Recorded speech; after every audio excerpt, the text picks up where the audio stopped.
Hello guys, आज आपको हम बताने जा रहे हैं क्षेत्रमिति का सूत्रमाला। आज भी चर्चा करेंगे हम बेलन पर। बेलन आपको मालूम होना चाहिए, बेलन के एक वक्र पृष्ठ होते हैं, एक वक्र पृष्ठ तथा दो वृत्ताकार पृष्ठ होते हैं।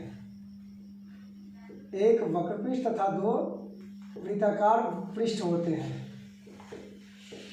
अर्थात कहे जाए कि बेलन में कुल 3 पृष्ठ होते हैं। बेलन में कितने पृष्ठ? कुल 3 पृष्ठ होते हैं। अब हम इसका चित्र बनाकर देख लेंगे तो आप लोगों को ज़्यादा जल्दी समझ में आ जाएगा कि कौन से पृष्ठ वृत्ताकार और कौन से पृष्ठ वक्र पृष्ठ के नाम से जाने जाएंगे।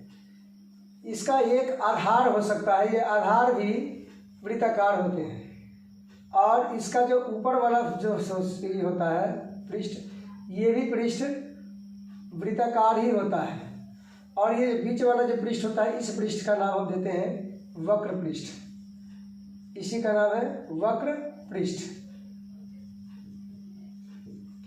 यही पृष्ठ है वक्र पृष्ठ, और यही वक्र पृष्ठ है, और यही नीचे और ऊपर ये दोनों क्या है? वृत्ताकार आधार मान लीजिए, जो भी हो, आधार और पृष्ठ है। 2 पृष्ठ, ये दोनों पृष्ठ क्या है? वृत्ताकार है। जो नीचे रहेंगे उसको हम आधार मान सकते हैं, कोई दिक्कत नहीं है। इस प्रकार से बेलन के 3 पृष्ठ होते हैं। इस प्रकार से बेलन के वक्र पृष्ठ का क्षेत्रफल क्या होगा? वक्र पृष्ठ का क्षेत्रफल होगा 2πr(h). वो इस प्रकार कि हम इसके इस किनारे का अर्थात इसका परिमाप, इस वृत्त के परिमाप में इस ऊंचाई से गुणा करेंगे तो ये हमारा वक्र पृष्ठ का क्षेत्रफल निकाल आएगा। अगर हमको वक्र पृष्ठ का क्षेत्रफल ज्ञात हो, ऐसी परिस्थिति में ऊंचाई ज्ञात करना हो, तो हम क्या लिखेंगे? वक्र पृष्ठ क्षेत्रफल यानी लेटरल सरफेस एरिया, वक्र पृष्ठ क्षेत्रफल के बट्टे में क्या लिखेंगे हम? 2πr। और अगर हमको r ज्ञात करना हो तो फिर हम लिख सकते हैं वक्र पृष्ठ का क्षेत्रफल, वक्र पृष्ठ क्षेत्रफल और बट्टे r बराबर में वक्र पृष्ठ क्षेत्रफल बट्टे 2π और h। इस प्रकार से ही होता है एक चीज से। अब ऑब्जेक्टिव क्वेश्चन में आप लोगों को अगर पूछा जाए कि किसी बेलन का वक्र पृष्ठ का क्षेत्रफल दिया हो और इसी परिस्थिति में त्रिज्या निकालना हो, तो डायरेक्ट हम 2πh से हम उसकी त्रिज्या निकाल सकते हैं। और यदि r निकालना हो तो ऑलरेडी हम मतलब त्रिज्या ऊंचाई निकालना हो तो वक्र पृष्ठ के क्षेत्रफल में डायरेक्ट हम 2πr यानी इसके आधार की परिमिति से भाग दे करके हम डायरेक्ट उसकी ऊंचाई को ज्ञात कर सकते हैं। अब चलते हैं बेलन का आयतन पर चर्चा करते हैं। आयतन बराबर होगा क्या? इसका आधार क्षेत्रफल में ऊंचाई से गुणा कर देंगे तो इसका आयतन निकाल देंगे, अर्थात πr²h। πr²h बेलन का आयतन क्या हो गया? πr²h। अगर आयतन मालूम हो गया तो अगर हमको त्रिज्या निकालना हो तो क्या लिख सकते हैं? बेलन का आयतन, तो क्या लिखेंगे हम? आयतन बटे πh का रूट अंडर। आयतन बटे πh का रूट अंडर निकल जाएगा, हमको डायरेक्ट त्रिज्या निकल जाएगी। अब आपको यह फॉर्मूला इसलिए बताया जा रहा है क्योंकि अगर आपको ऑब्जेक्टिव क्वेश्चन हल करना हो तो हम डायरेक्ट आयतन में πh से भाग दे करके उसका वर्गमूल निकाल के त्रिज्या निकाल सकते हैं। और अगर हमको सीधा ऊंचाई ज्ञात करना हो तो सीधा लिख सकते हैं आयतन बटे πr²। इस प्रकार से बेलन के आयतन से हम त्रिज्या और ऊंचाई दोनों ज्ञात कर सकते हैं।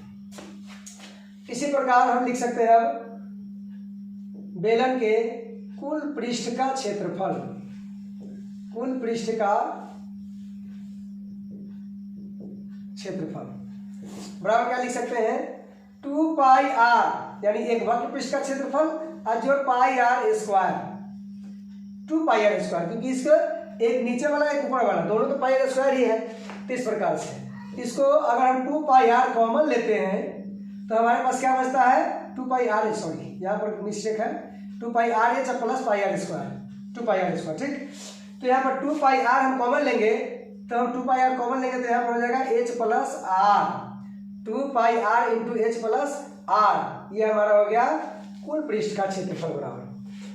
अब पुनः हम कुल पृष्ठ के क्षेत्रफल के बाद हम अब चर्चा करेंगे इस बेलन में कुछ ऐसे भी चीज होते हैं जैसे कि खोखले बेलन। अब खोखले बेलन में होगा कि बेलन के भीतर फिर दूसरा कोई बेलन हो, या फिर बेलन का बाहरी त्रिज्या कुछ और भीतरी त्रिज्या कुछ और बेलन का किनारे जो है कुछ मोटाई हो, जो 1 इंची 1.5 इंची या 1 फीट में मोटाई हो।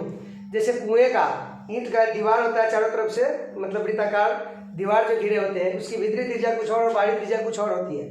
तो ऐसी परिस्थिति में अब जानना है हमको क्या लिखना है आपको, खोखले बेलन इसको कहते हैं। क्या कहते हैं, खोखले बेलन का आयतन बराबर। अब जान लीजिए खोखले बेलन का आयतन बराबर हो क्या होगा, pi H into capital R square minus small R square, capital R square minus small R square. ठीक उसी प्रकार जैसे वृत्ताकार वलय का क्षेत्रफल जो निकालते हैं, pi into capital R square minus small R square, और उसी में हम ऊंचाई से गुना कर देंगे तो हमारा खोखले बेलन का आयतन भी निकल जाएगा। इस प्रकार से बेलन के सूत्र को हम इतना ही दूर तक रोकते हैं। पुनः अगले वीडियो में हम आपको लेकर आएंगे कोई अगले क्षेत्रमिति के कोई अगले फॉर्मूले को लेकर के आएंगे, शंकु या गोले को लेकर आएंगे। तब तक के लिए धन्यवाद। चैनल को देखते रहें, लाइक सब्सक्राइब करते रहें, और जहाँ तक आपको नहीं समझ में आए तो समझने के लिए पुनः कमेंट कर सकते हैं, कमेंट करके सवाल कर सकते हैं कि आप किसी चीज़ को समझाएं तो पुनः उसका जवाब आपको पुनः अपलोड किया जाएगा। तब तक के लिए धन्यवाद।